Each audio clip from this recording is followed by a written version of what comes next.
Hi, I'm Rhiannon Bell and I'm here with Sachin Syal on the O'ChakDe show, and I am the VP of User Experience for Google Search.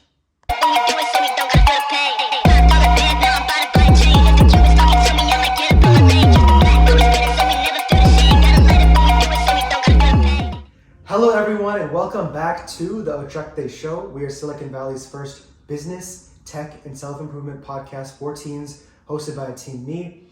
Nice to meet you. My name is Sachin Syal.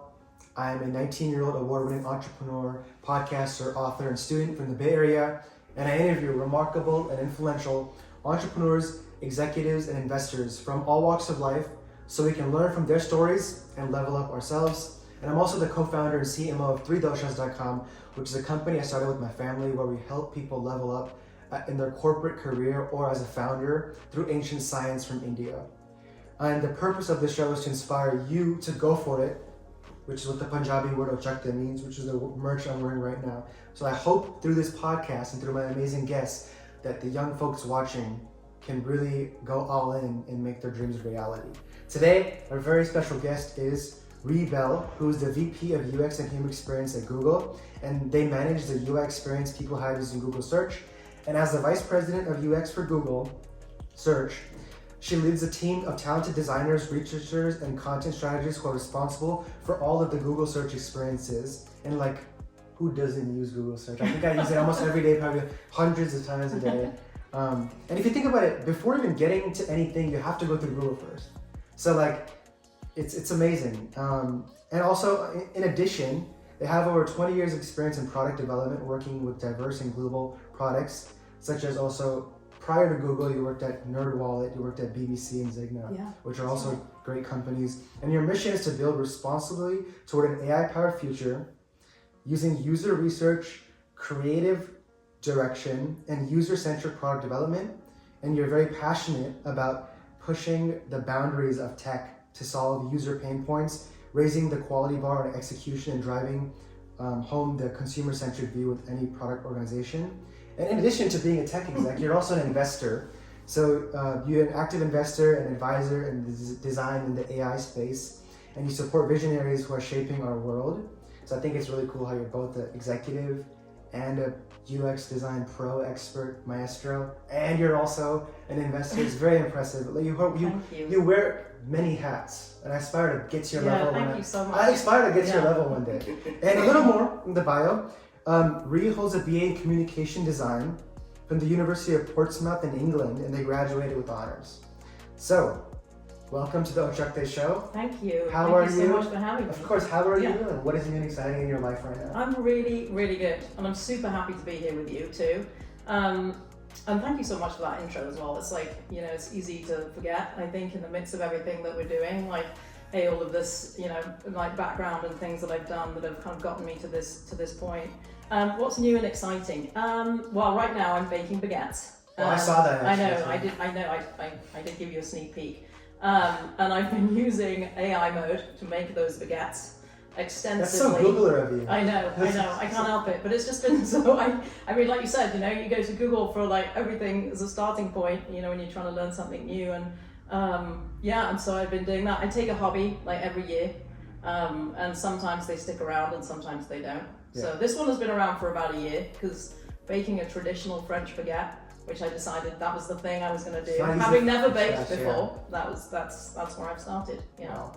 Honestly, I resonate with what you said so much. Like, you really can't help yourself, because there's AI mode and there's Gemini. And I feel like this happens to me every time, right? I'll be using a chatbot for AI, and I'll ask it something, and I'm like, okay, it's a good response. I gotta ask Gemini. And then I go to Gemini and ask Gemini. So it's really an exciting time for Google right now, and it's truly an honor and privilege to have my first Google executive and vice president on my podcast. I really appreciate the opportunity. Yeah, absolutely. It's great. And everyone knows this. I mean, this is a tech podcast. Google is one of the most iconic and legendary tech companies ever. Like, no question about it. Multi-trillion-dollar company, headquartered in the Bay Area. I've been a fan of Google since I was probably first time I used a computer as a kid. And Gemini has helped me a lot with the podcast, whether it's making my questions better, or AI mode helps me when I look up someone and not that much comes out, then I go to AI mode, and all the stuff. You get all the information that you need about them. It's beautiful stuff. Yeah. It's just really good. It's so helpful and you can use it for so many things. I feel the same way as you in terms of just like, when I was younger and just being enamored with Google and just like being enamored with the internet actually. When I was like 15 or 16 years old, like learning about the internet for the first time and just being like, hang on a minute, what? I can type in anything and I can get information about it. I mean, this was like revolutionary, because at that point it was like we've been in libraries. So it's like now hearing you talk, it's like, oh, you're kind of experiencing the next wave of that, which is AI, which is just super cool to hear your sort of perspective. Yeah, like Gen Z is alive during the AI boom. My parents, when they were younger, it was the internet. Like, it only gets better from here. The best is yet to come. It's just an exciting time. Yeah.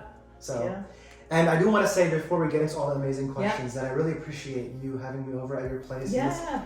Like, honestly, guys, when I walked into the house, I kind of already knew full-on creative. I mean, look at this. This would have actually been better than probably The Office. But, like, this is so beautiful. This is a great place, and this means a lot. Thank you so much. Yeah, thank you. All right, let's start with the first question. This is a question I ask to all my guests. Yeah. Bring us back to your teen years. What were you like as a teen? What were you passionate about and into, and what drew you to tech? Yeah, so, okay, what was I like as a teen? I was trouble. Okay, so you're like that's the starting point. I had now, my parents and I have a very, solid relationship, very meaningful relationship. But at the time, it was very tumultuous. And, I think a lot of the sort of challenges that I faced there, have actually shaped me as a lead and as a person, in my life and in my career. I actually left home when I was really, really young. I left home when I was about 16 years old.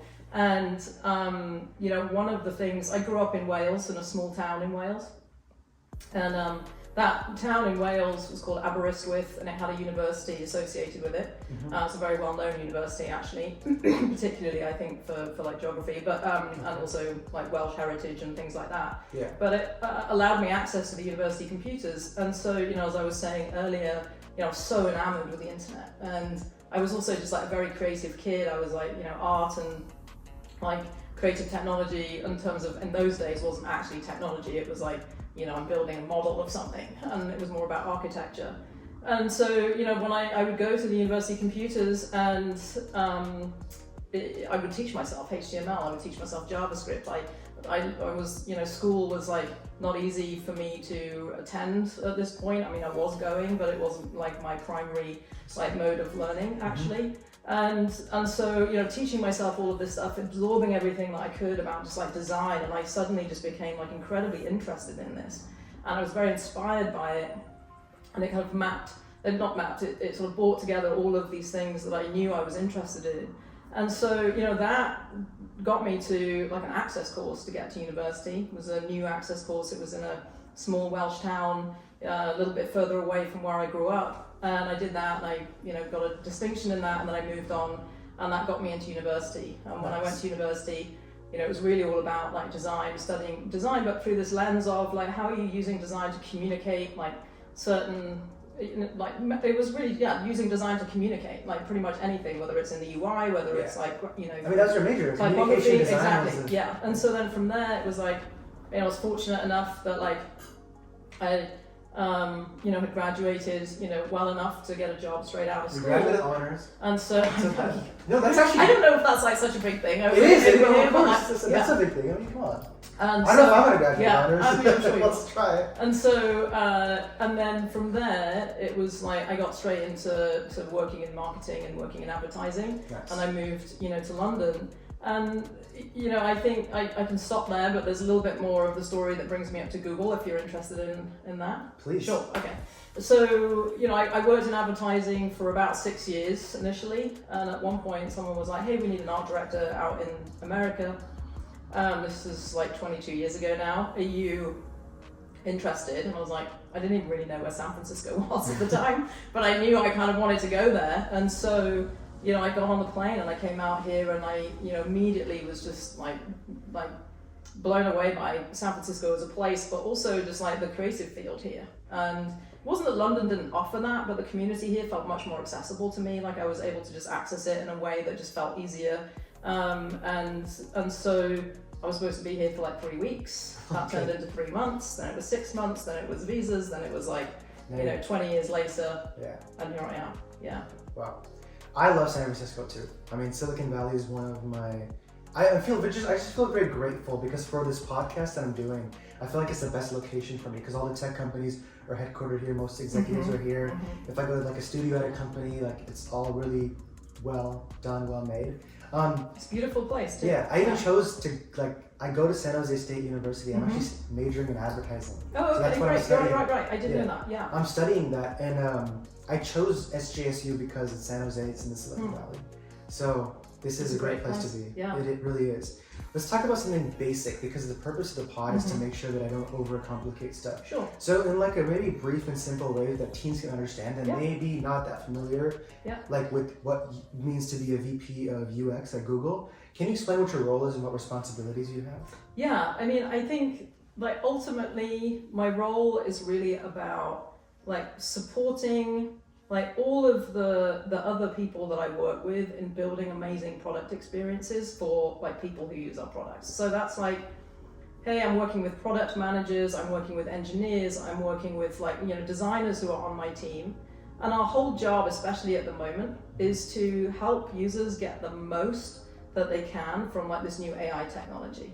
And at like the tactical level, that means that I'm designing like UI that makes it really easy for you to understand what you can do with the experience. So an example would be, I'm responsible for thinking about like the whole kind of like UI design. Like I'm responsible for thinking about like how a user might respond to the UI. Yeah. And so we spend a lot of time talking to users. And one of the things that we discovered was that, hey, it doesn't seem like it's a chat interface. What's new about this is AI mode. If you haven't used AI mode is our AI. Honestly, if you're a subscriber and you have not used AI mode, that's going to be kind of like hard to do. Okay, great. There you go. That's it. Get on AI. Actually, you can actually open a new tab right now on your computer and use it. Yeah, there you go. Why great. So when we first launched AI mode, users would say, hey, this feels like it's, it still feels like search. And so, we started looking at like, okay, what are the visual things that we can do in order to make it more apparent that this is like natural language? So this was really as simple as like just making the query and your question like in a chat bubble. And so, but it's like, it seems easy on the surface, but these are all of the sort of like small intricate details that we're thinking about when you're operating at a scale like Google does. Like these details really, really matter. Yeah. And so my job is to really think about how to make sure that everybody has access to like this new powerful technology. And do it in a way that like feels really good, it's easy to use, anybody can pick it up. Have you ever been like, for example, the baguettes you're trying to make, have you ever like went on Google search and been like, wow, this is so cool, and then you're like, realize, wait, I made that. Like, I did that. Has that ever happened? You know what, that's so funny. I mean, sometimes it does, but I also like I'm the most critical person ever. Like I feel like my team was always like giving me a hard time because like we have these chat threads where I'm typically, if I'm using it, I'm always just kind of looking at those details. How can I make it better? And always just like, how are we going to make it better? Yeah. I see. But sometimes I take my job very seriously. Yes. The responsibility of like, I think just all of us collectively at Google, I think we have a sense of responsibility and, we think very deeply and we are very thoughtful about all of the things that we do. We have fun too, but yeah. Of course, the balance of both. Yeah. And then the good thing is when you love your job so much, it's also fun for you at the same time. Yeah, it's true. It is. Yeah. Like people say like, oh, sometimes it doesn't even feel like work for them because it's just so exciting. Yeah. And they're so like passionate about it. Yeah, exactly. So I had a little, what was it? No, I said there's a lot of people like that. Yeah, I think you're one of them. I'm yeah. one of them, Yeah. Right? I wanted to ask you a question based on like just a number that there's a lot of people because Google search like it impacts billions of people like every day almost, right? If you think about it. So how do you approach designing for such a diverse and global audience of so many people that are different from all walks of life? Yeah, it's a really great question. I kind of touched on it a little bit when I talked about like the insights piece. So, one of the things that we do, and if you're in design or you're in marketing, then you kind of have a sense of like, hey, how you're identifying audiences. But like we talk to a lot of people across the world. Yeah. We understand like, I think, how they use technology, and then we like take those as kind of design constraints almost. And an example is like, hey, the text chat interface, like the natural language interface that we're building for AI mode, like works really, really well in the US. But we also know that like, hey, in India, for example, voice is critical. Like Lens, picking up your phone, being able to take a photograph of anything and use that as your starting point actually is easier for people than just like inputting a text query. And so, I think the first thing that we start with always is just like understanding like the user, and understanding like what the value is of the technology that we have, the capabilities that we have will have on that user, and then we design according to that. I see. And so, and I think like often we have like different parts of the experience will maybe behave slightly differently, like within certain countries, but not too much. Not too much. I mean, the whole goal is to create something that's so simple anyone can pick it up and use it. I mean, it must feel good though, knowing that the stuff you create is being used by billions of people daily. That does bring me a lot of joy. Especially when it's something that I'm just like, oh wow, that actually like when it works really, really well. And the AI mode I think totally does. I mean, search does that too. I mean, this thing has been like, we've honed search, Google search for like 27 years at this point. You know. I don't know the exact number, but I know it's like a really big number, but the amount of Google searches per day is like... The way to figure out that is to use Google and search it. There you go. I mean, it's public information. You can Google that or you can AI mode it. Yeah. Actually, this just happened a few days ago in my class. So I'm taking an ADV 95 typography class, and we're making a magazine cover. Okay. And my professor was showing an example, that was an advertising professor, and she was showing her headshot with the Time magazine logo on the back. And like it kind of covers it a little bit. So, and then she wanted to make a border, which was the same red color as the Time logo. So she's like, guys, everyone do this. Go on your computer and then search up Time logo hex color, go to AI mode.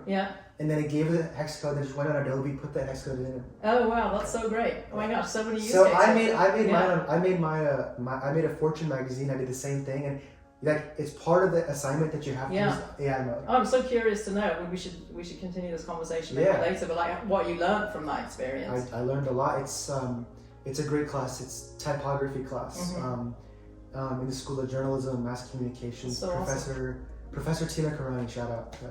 Okay. Great class. Okay, you just mentioned this, simplicity. Google search is like very well known. It's famous for the simplicity. How do you maintain that simplicity when you're adding rich and interactive and AI enhanced features? Yeah, this is a really, really good question, and it's something I would say that this is like probably the majority of the conversations that I'm having every day with the designers, with the product leaders, with my partners, is really about like how do we make sure that we're showing the information that we feel like is what is necessary.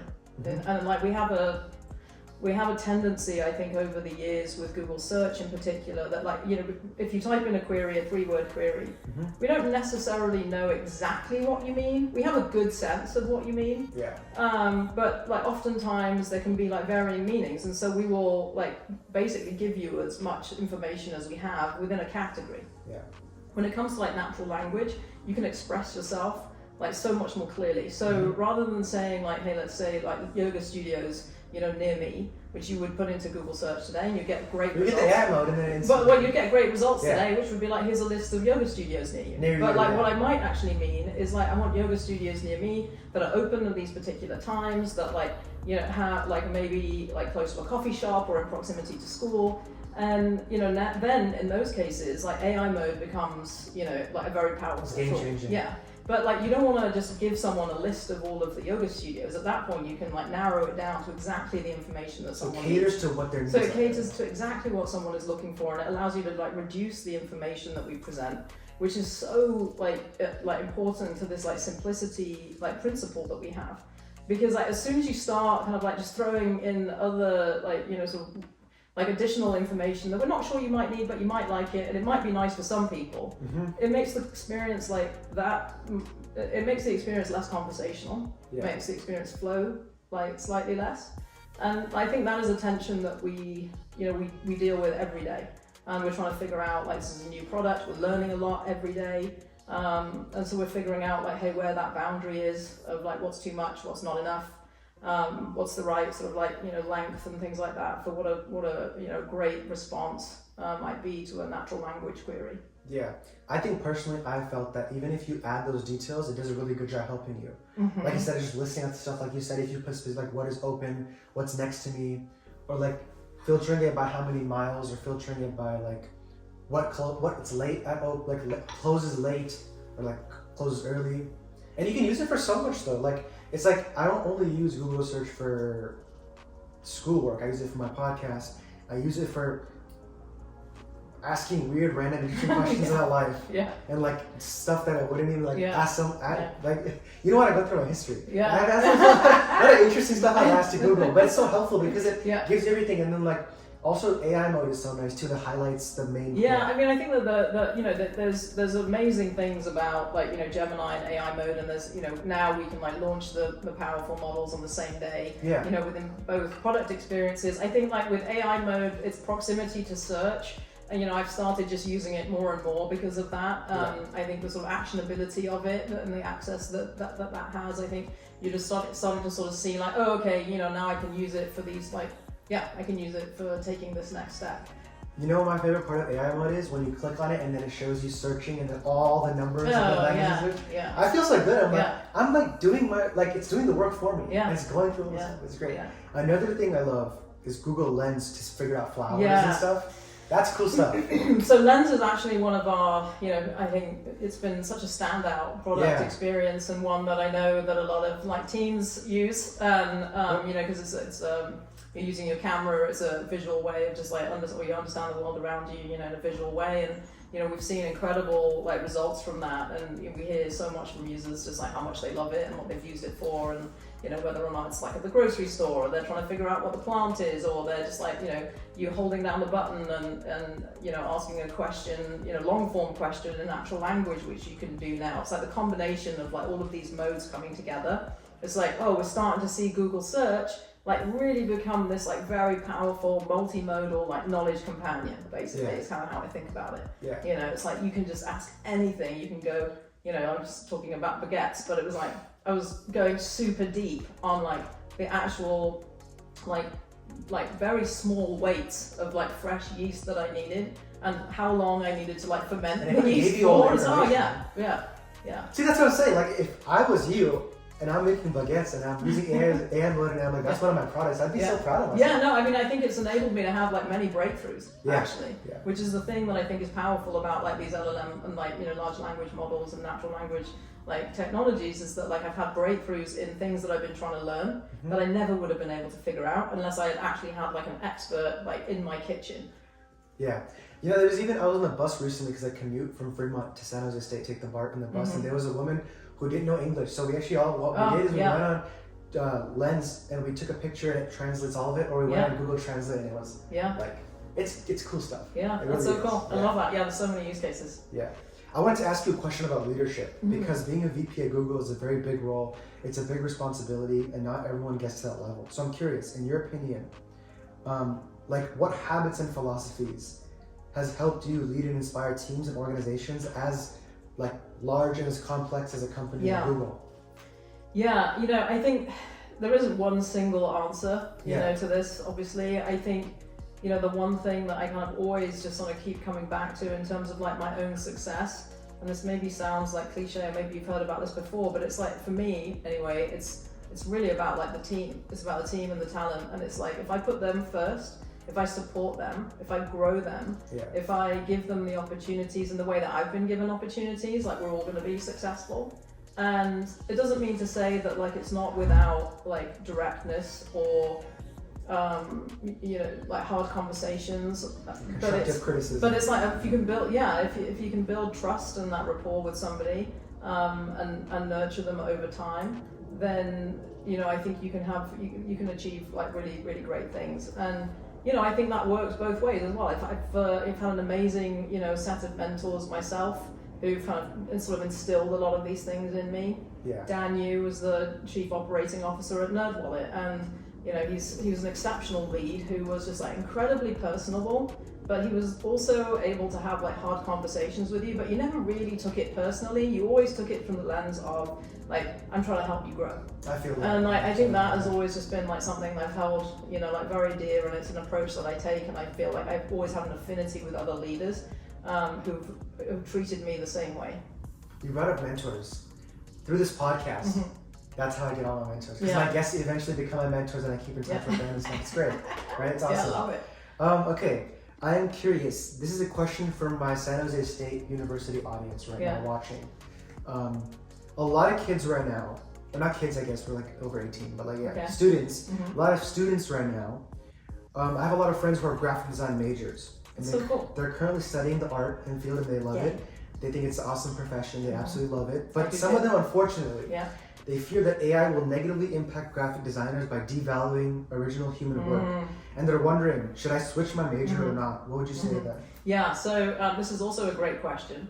I would say that like actually graphic design in and of itself is like a creative like practice. And one of the yes, there are aspects of this that I think like will become like someone can say like, oh, I want it to like do like X, Y, Z, and you can do this today with like Wix or what you have here with with your fantastic hoodie. Do you actually think it's fantastic? I do actually think it's pretty great. I made this when I made this during COVID when I was like 13. Yeah. I love the and the show and the type you have there is really awesome. I don't want to critique this too much, but we'll come back to the critique of this. We'll do some creative direction here, but I think I have this conversation obviously with the designers at work too, which is that I can't see a world where like your taste level, what looks good, the combination of which there are infinite combinations of things like typography, of color, of layout, of like the subtleties and nuances of what you want to communicate will be replaced. And like I actually think that there's a general sort of consensus that like, hey, if you are in design, if you're in graphic design, actually creativity and quality of thought, of rationale, of concepts, and is really what I think is going to hold people ahead. I will hold people in good stead, and I think it will keep you out ahead, and it will I don't see that as being something that's replaceable. I actually think also that this is it's a visual practice as well, and we still need that input. You still need someone on the other end of the computer providing that input on like, hey, what is good? Yeah. And I just don't see that really going away. And yeah, maybe the tools will change. Like prompt engineering, right? We will say, but we'll prompt engineer based on something we've drawn, and I see that happen all the time. We'll draw something, and then we'll translate it, and those things are human made. They're not like made by someone who's saying like, hey, AI go deliver this. It's like there's always kind of some intervention. Even if the AI has delivered something, we will go in and say, hey, now you need to use this other model that we've created that is trained right on our like preferences, on my taste, and that's proprietary. And then that's how we get where we get. Ooh, there's a cat that joined us. Oh, here is Faberline. I'm so sorry. No worries. So what's funny, right? I try to tell all my UI UX friends the same thing. Yeah. And now they're hearing it from the best of the best. So there you go. Right? Okay. Good. I think you're right what you said about AI and how I think creativity coming from a human is just very different. And I think the cooler thing is having AI make our work better and help us instead of thinking that the AI is going to take over. Yeah. You know what I mean? Yeah, totally. And I think you also know, like, you even now, I think we're seeing people, they put premiums on things that are like authentic. Yes, there's a lot of fun things that we can do, with generative imagery. There's a lot of things that we can do with infographics and things like that. Those can be really valuable and helpful. Especially data visualization actually can be incredibly helpful. But I think, there's also, still we see like people want human voices, they want human perspective, they want... AI can't replace podcasting. Exactly. Right? Because this conversation can technically... Well, the cool thing is you can make a podcast through Google AI. But it's amazing, but it's not two real humans. Yeah, exactly.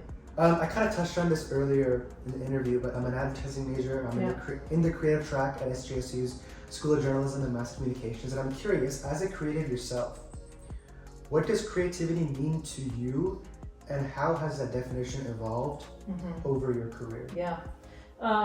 So, when I was first kind of coming up in my career in advertising, I was basically given a brief where it was like, here's a brand, like go and think of the most creative expression you can of this brand. Yeah.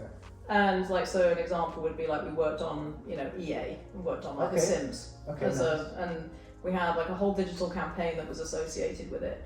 And, it was like, okay, well, this is cool. How do we think about like translating like something as awesome as like The Sims into like a digital environment, and so then we could just like go and play. And like try a bunch of stuff, and like some of it worked and some of it didn't, and we ended up kind of creating, I think, this little sim character that like followed you around the internet, and it was all part of this like marketing campaign, and it would kind of wave at you and stuff. I mean, it was fun, and then it was like, okay, what was satisfying about that was that you saw this connection between like creativity and success, and that was really like that I was very driven by that. And I think that has been something that has stayed with me. So like everywhere I've gone, whenever I've always kind of sought to connect the dots between like creativity and like business impact, and like aesthetic quality and business impact, design thinking, business impact. And so like when I kind of transitioned from advertising into product, which was really kind of like my first foray into product design and development was at the BBC, and then then it was like after that I was back at Zynga, and Zynga was like an interesting company too, because I was I had been exposed to like some incredible like typography leads, like Neville Brody was working at the BBC. If you don't know who he is, you should look him up. He's one of the masters. And when I came back, and Zynga was like just the kind of polar opposite. There was no design culture. They didn't really know, I think, really what it was, but there was UX experience, there was UI design, there was UX and user experience design. And I saw an opportunity that was like, hey, I could have impact here. I could help this, company think more expansively about experiences outside of the games. I ended up actually working on their network experiences and things like that outside of the games. And it was very gratifying. I thought that I wouldn't, it was earlier in my career, so it would be like, maybe 2-3 years. I ended up staying there for 5 years, and I learned so much about like product development. And I felt like I got an MBA actually. A lot of the product leaders I worked with there were just outstanding, and went on to do a lot of things. Manuel Bronstein went on to be like the chief product officer of Roblox. I think he's since retired. And he was one of my mentors there as well. And so, after that, it was, NerdWallet, and again, it was like, interesting company name. Why would you go to NerdWallet? You're a creative leader. Why would you go and work for this finance company?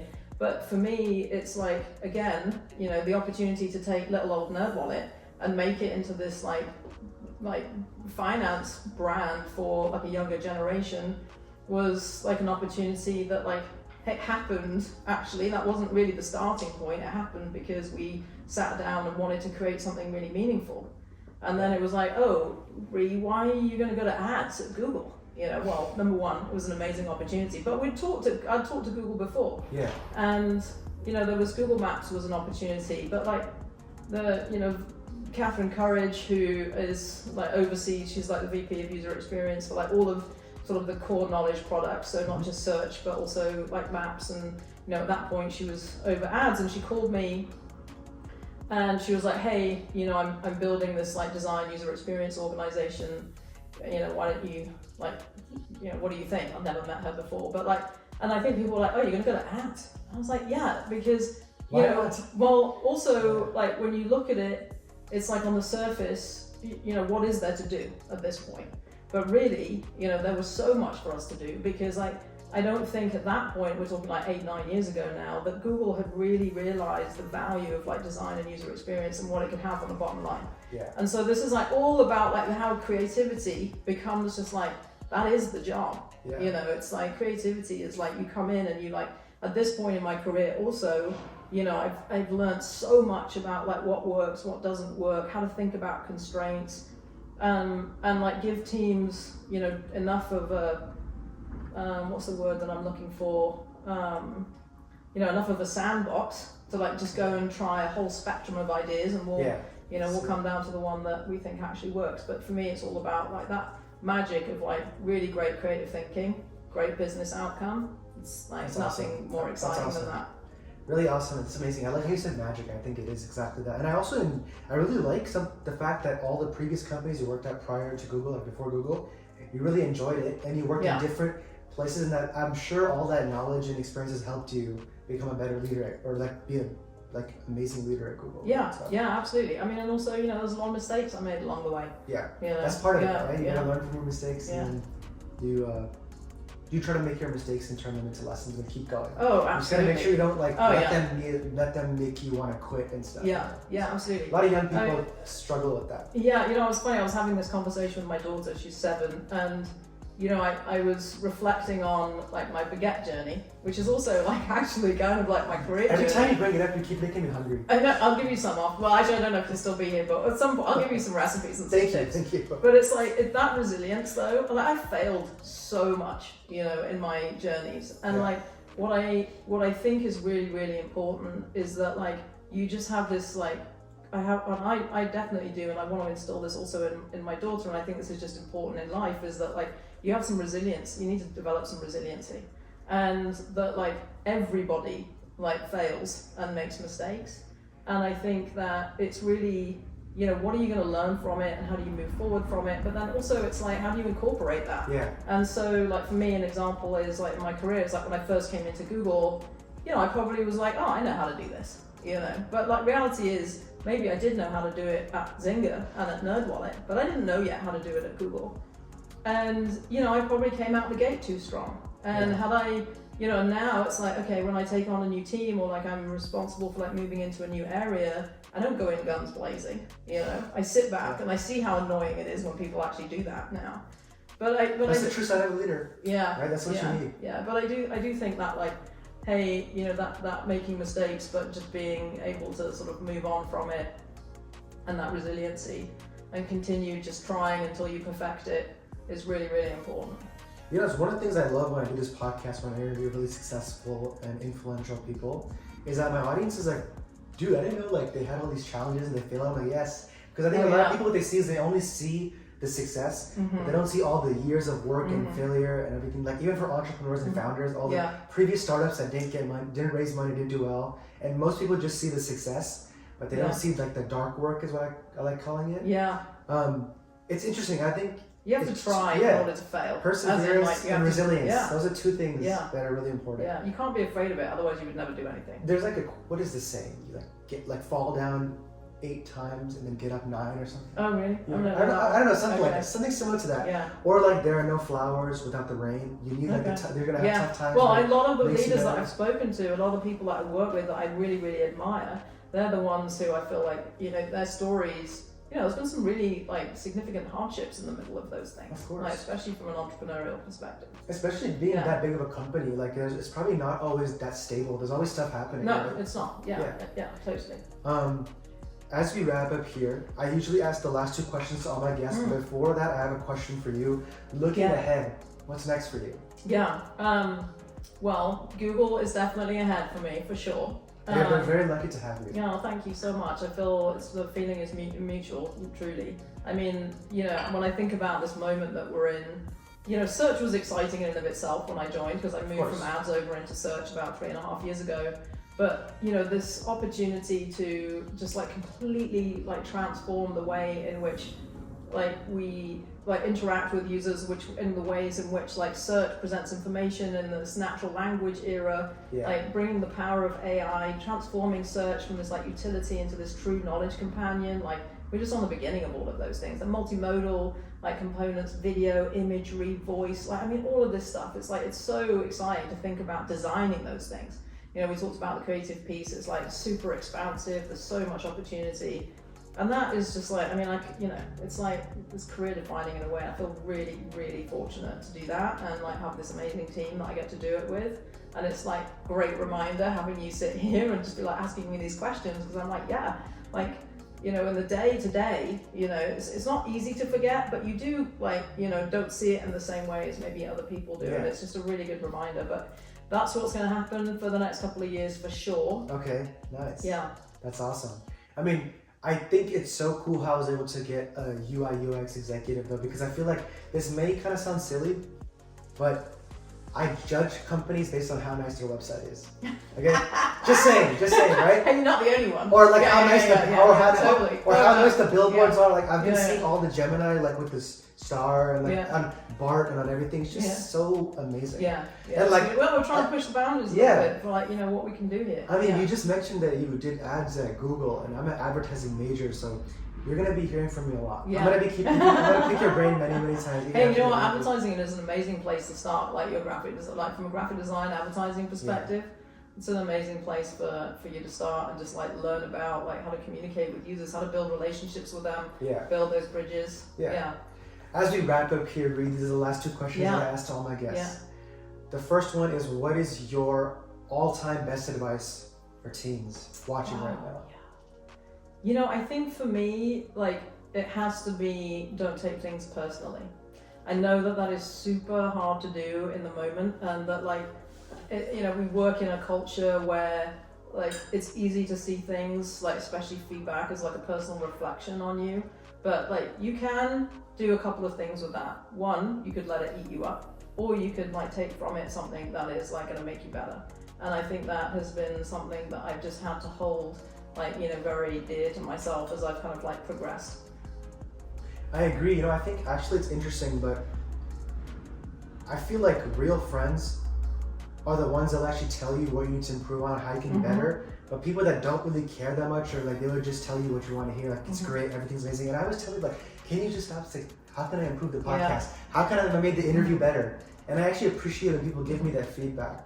I think it's also the way how the person delivers it though. I know, I was going to say, the other thing also is that like, I think, sometimes, when I've had like feedback that's been delivered poorly, or feedback that's come and it's like, maybe it's more of a judgment than it is about like feedback, and it's hard to take those things personally. But then I just like worry myself to like, okay, what are they trying to tell me? What is it that's really going on here? I kind of stop and think about it. I try not to react right away. I try and think about like what's going on for them in these moments, and like why they might be like responding in those ways, and it allows you to get a little bit of distance also. So those are the things that I've like really I think just sort of like sitting and being thoughtful about it, and like trying to orient yourself to the situation. And and I think a lot of the times, like, the reason we get maybe like uncomfortable with not taking things personally and stuff is because of our ego, right?